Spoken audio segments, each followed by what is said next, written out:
Cuando anunciaron el remake de The Last of Us 1, yo estaba muy emocionado. Y yo dije, y yo lo tuiteé y todo, yo sé que este juego no requiere un remake porque está bastante reciente, pero aún así yo lo voy a comprar. Pero han sacado este tráiler y me ha provocado sentimientos encontrados. Cheque, no sé si lo han visto, pero chequenlo conmigo. By technology.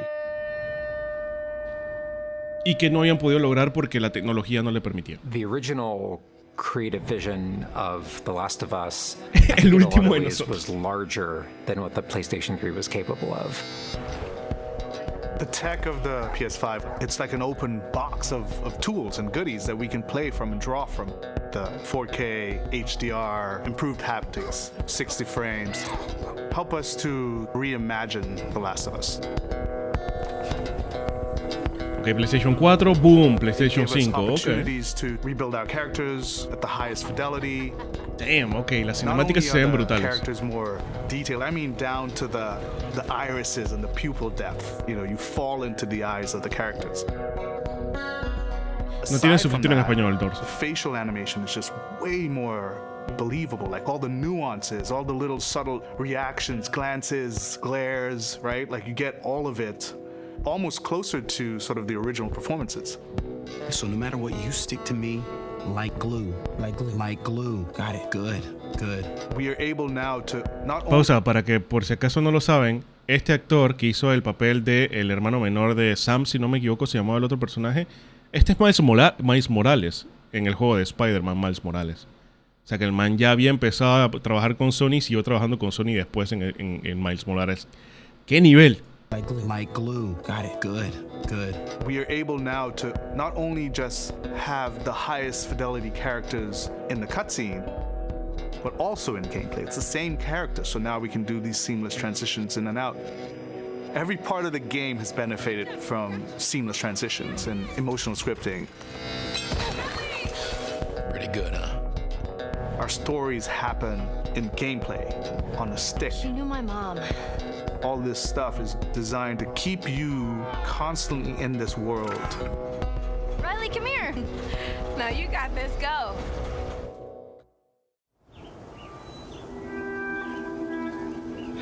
One of De the kilómetros. things that the PlayStation 5 is really enabling is that we're able to have a density of physics objects in a scene that we could never do before. Like, this has always been the dream, is to have this number of bumpables, chippables, breakables, destructible objects in a scene. It just makes the world feel rich, makes it feel lived in.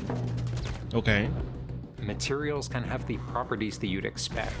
The turret truck in Pittsburgh, when it's firing at you and it's just ripping apart the concrete and sending objects flying left and right. Seeing things break, like there's fear, there's a real fear that it invokes. And it's giving us a much more dynamic range of gameplay to play with. Around him! Our AI tech has just increased incredibly. What we were building the basis off of was The Last of Us Part 2's AI. And it has sophisticated systems for things like the fundamental knowledge. Ok, ha mejorado supuestamente la inteligencia artificial para la forma en que te atacan los enemigos y toda la vaina, lo cual, chévere. Now how the enemies are communicating with each other, how they're chasing you, how they're flanking you, how intense that fight feels. It's so much more rewarding coming out of it from the other side.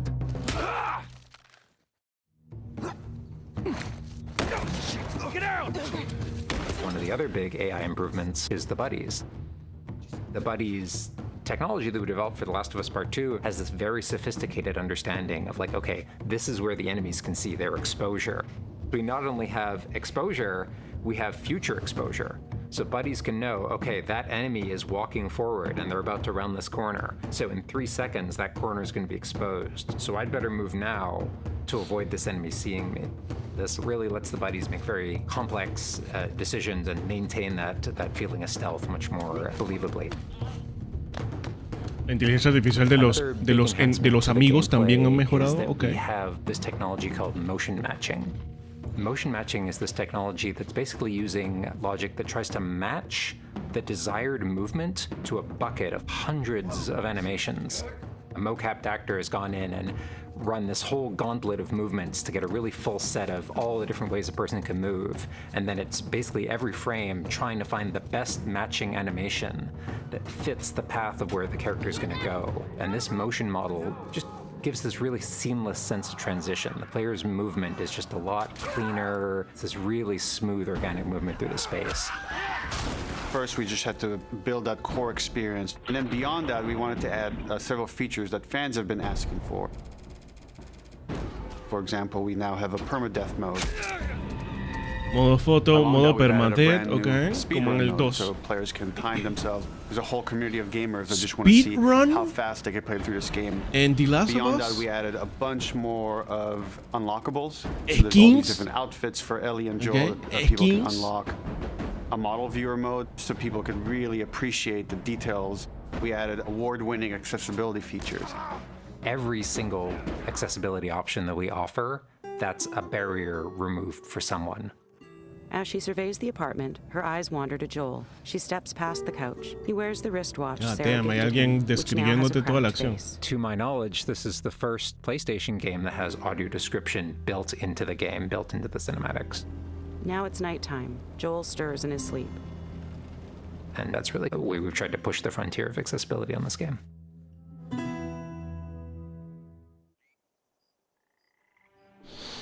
So Okay. much of the identity of The Last of Us is the world. We revamped completely the art direction. You know, everything from these expansive vistas that not only are they beautiful, but you feel the environments. You feel the environments in a much more visceral way. The rooftops overlooking the Capitol building, for example, like just the breath of fresh air when you go up there. And you Fuck, las just cinemáticas se feel that ven... sort of release in tension. And then, you know, to juxtapose that down in the tunnels in Wilds, and you get that dank, flooded tunnel feel, that humidity, you can actually feel it. All these environments are just completely reimagined. Now we got our engine on the PS5, those haptics, the 3D audio, they're fast loading. It really creates a much more immersive, and because of that, much more emotional experience. One of the things I absolutely love with the 3D audio in The Last of Us Part 1 is being able to hear an enemy before they 3D sneak up on you. audio. Nunca he probado el 3D Trying audio, to así que la do verdad es que a no stalker sé. fight with the 3D audio is just No so sé qué much fun. tan... You're hearing them skitter No sé qué around tanto in a impacto different tenga en la room, experiencia you're el 3D hearing audio. them trying to Debe get ser behind chévere, you. pero... Ya que digas como que "Ey, necesitas esta vaina". Having that two-part reaction of like hearing, turning, seeing, reacting, it's just really heightens that sense of just being grounded. You are in this character, you are in this world. Now, with the PlayStation 5, the amount of control that developers have over the DualSense, it's really, really cool. All the guns in the game have a very Claro, low es más amount of inmersivo, resistance on the definitivamente. triggers when you aim them. The way it works with Pero haya Pro que yo diga is como that que at hoy, the very beginning, o when sea, they're starting to es draw una the bow, there's a experiencia little bit of totalmente resistance. distinta si And no then tienes esto. it's tauter and tauter, the amount of resistance is No sé, increasing. no creo. And then when you release the bow, you're also getting that resistance going out of the trigger. When you are aiming and firing the shotgun, you're going to get a haptic vibration on the shot. And then what I think is one of the ways that the DualSense really advances things is you're going to get a haptic vibration on the pump of the shotgun. And what's much more sophisticated about that on the DualSense is that in effect has a little like speaker in it. And it's playing an audio file that comes through in the vibrations. And those two beats is what you're going to feel on the controller. This looks like a good spot. Okay. This also ties in to the new workbench animations. So if you're seeing Joel Okay, taking las apart a animaciones- gun or screwing something in or Esas putting a animaciones new están stock brutales. on a gun, that moment where he's like jamming that on, you're gonna get that haptic feedback on that. We have, haptics all across the board, for all the moments you kind of expect, for clambering, jumping, landing, meleeing, getting melee, like all those kind of high intensity moments we have represented in the haptics. What I personally absolutely adore is the way we can enhance the really quiet, subtle moments of gameplay. So it's like when Joel goes in to pet the giraffe, getting that little light touch on the haptics as he's petting the giraffe. To me, okay. that's the essence of The Last of Us. It's the high tension moments, it's the low tension moments, it's all of it feeling grounded. You're feeling immersed in this world. It's all about bringing you along with that story in as many ways as we can. And that's what the new technology on the PlayStation 5 is allowing. Eso es cierto. Lo que él ha dicho es muy cierto, de que The Last of Us es eso. O sea, es como no es solamente la acción, no es solamente los momentos tensos, es también como tratar de meterte lo más que se puede en la historia para que la gente se sienta como muy conectado con lo que está sucediendo en el juego. Eso es cierto, ¿ya? Y entonces yo entiendo por qué que te hablen de la vibración del control y el 3D audio y toda esa vaina es importante para ellos, porque obviamente eso es como lo que ellos están buscando con una historia como esta, un tipo de juego como este. Está chévere. Pero, y lo vamos a hablar al final del video. Was that everything you hoped for? Jury's still out. There's something special about that core experience of playing as Joel and Ellie on this journey. Then to take that experience and really honor it and keep the authenticity of it, but elevate it in every way possible, whether it's pipeline, whether it's art direction, whether it's technology, everything that allows us to make that experience better. Not different, extremely better. That's why, to me, this is the definitive way to play The Last of Us.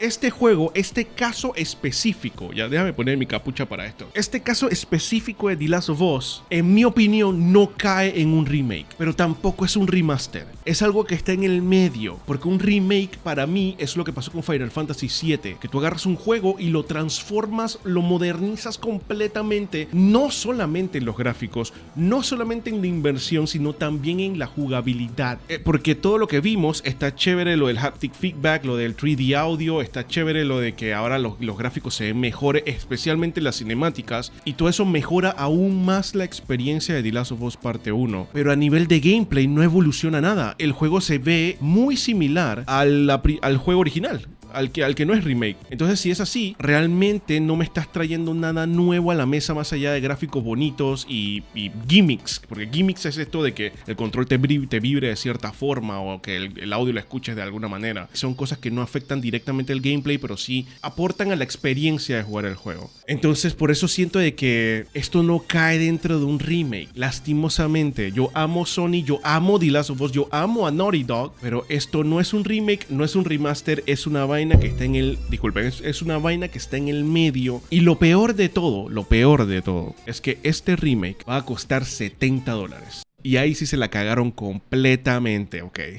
O por lo menos para mí, si lo ves desde mi perspectiva y encima te cobran más que el juego de hace 9 años atrás, no hay forma de que yo pague $70 por esto. $70 la versión normal o una deluxe. No, la versión normal en PlayStation 5 cuesta $70 y en PC cuesta $60. Esto depende mucho de dónde estás parado en este momento. Pero si tú eres una persona que nunca ha jugado The Last of Us y lo quieres experimentar por primera vez, en ese caso pagar $60 en PC por un juego como este está chévere, no hay ningún problema. Lo estás jugando por primera vez, lo estás jugando en una experiencia aún mejorada, bastante modernizada, por decirlo así, chévere. Pero para una persona como la gran mayoría de gente, porque este juego vendió más de 20 millones de copias, para aquellas personas que ya lo jugamos cuando salió en el 2013, vemos esto y encima cuesta $70, cuesta más que cuando yo lo compré hace 9 años atrás. No queda muy bien parado Sony, porque se ve como un cash grab. Lastimosamente, se ve como un cash grab.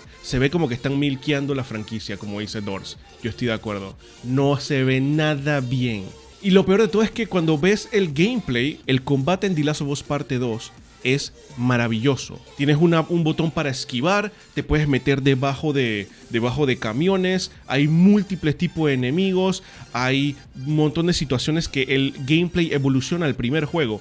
Pero este remake no trae, o por lo menos en este tráiler que acabamos de ver, no hace nada para mostrarme de que el gameplay es mejor que el The Last of Us 2. Entonces esa es otra negativa enorme y por eso me provoca tanto conflicto, porque por una parte las cinemáticas están hermosas, es un juego hermoso, pero por otra parte, si vemos la parte específicamente de la jugabilidad, el juego no trae nada nuevo. Estaba extremadamente emocionado cuando anunciaron el remake de este juego, especialmente porque a mí me encantó el The Last of Us Parte 2, y pensar de que todo eso bueno que tenía The Last of Us lo iban a traer para el The Last of Us Parte 1 me hacía emocionarme, ¿ya? Me hacía querer este juego, jugarlo ya, pero luego de ver este tráiler yo he quedado como...